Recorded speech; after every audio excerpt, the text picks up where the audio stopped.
నమస్తే, welcome to meta news.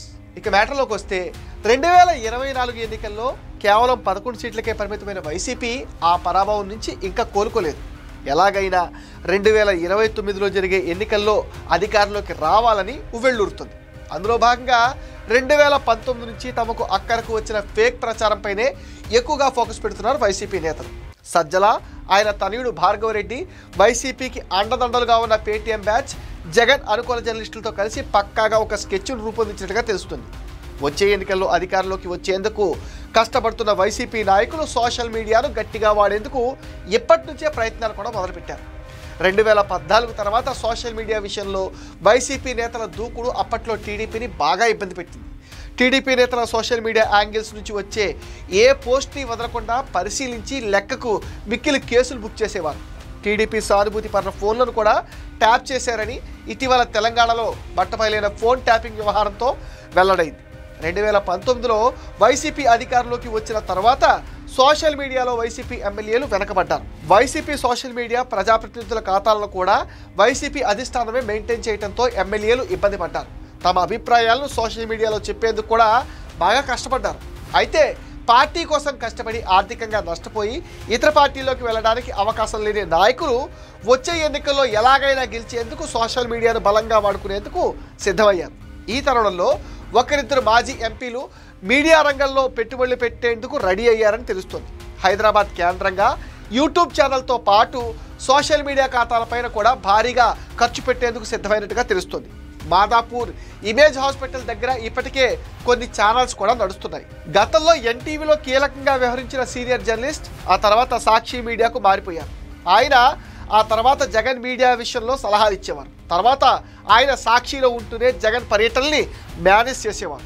ఆయన ఆధ్వర్యంలో బంజారా హిల్స్లో గతంలో ఉన్న ఒక శాటిలైట్ కార్యక్రమాన్ని లీజుకు తీసుకుని మళ్ళీ స్టూడియోలు సిద్ధం చేశారని తెలుస్తుంది.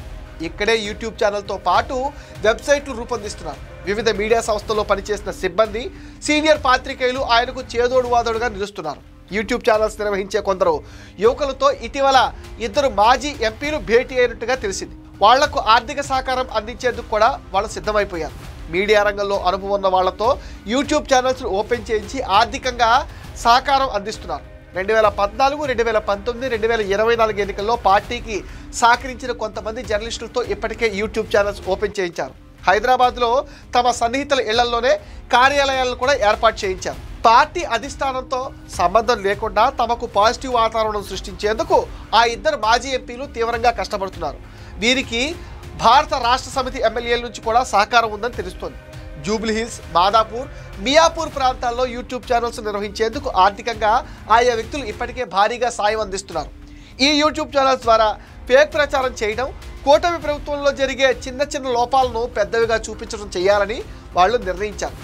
ఇటీవల ఫోన్ ట్యాపింగ్ వ్యవహారాన్ని హైలైట్ చేసిన మహాన్యూస్ ఛానల్పై దాడి వెనుక గులాబీ నేతలతో పాటు వైసీపీ నేతల హస్తం కూడా ఉందనే ప్రచారం కూడా సాగుతుంది. తెలుగుదేశం పార్టీకి కాస్త అనుకూలంగా ఉండే మహాన్యూస్ ఇటీవల కాలంలో ఫోన్ ట్యాపింగ్ వ్యవహారంలో తీవ్రంగా వ్యాఖ్యలు చేస్తూ వస్తుంది. 2019 నుంచి 23 వరకు పెద్ద ఎత్తున ఫోన్ ట్యాపింగ్ జరిగిందనేది మహాన్యూస్ చేస్తున్నటువంటి ఆరోపణ. ఇందులో ప్రముఖ జర్నలిస్టులు కూడా ఉన్నారు. ఫోన్ ట్యాపింగ్కు సంబంధించి తమ కథనాల్లో భారత రాష్ట్ర సమితిని టార్గెట్ చేయడంతో ఆ పార్టీ కార్యకర్తలు వెళ్లి దాడికి దిగారు. ఆ సమయంలో వారు చేసిన హడావుడైతే అంతా ఇంతా కాదు. అయితే ఈ దాడిలో రాయలసీమ ప్రాంతానికి చెందిన కొంతమంది వైసీపీకి మద్దతిచ్చే వ్యక్తులు ఉన్నారని కూడా భావిస్తున్నారు. వాళ్లకు గులాబీ పార్టీలు జెండాలు వేసి తీసుకెళ్లినట్టుగా గుర్తించారని తెలుస్తుంది. ఇప్పటికే ఈ దాడికి సంబంధించి కొంతమందిని అదుపులోకి తీసుకున్నారు. సోషల్ మీడియా వేదికగా మహాన్యూస్ ఛానల్పై విమర్శలు చేస్తూ వచ్చారు.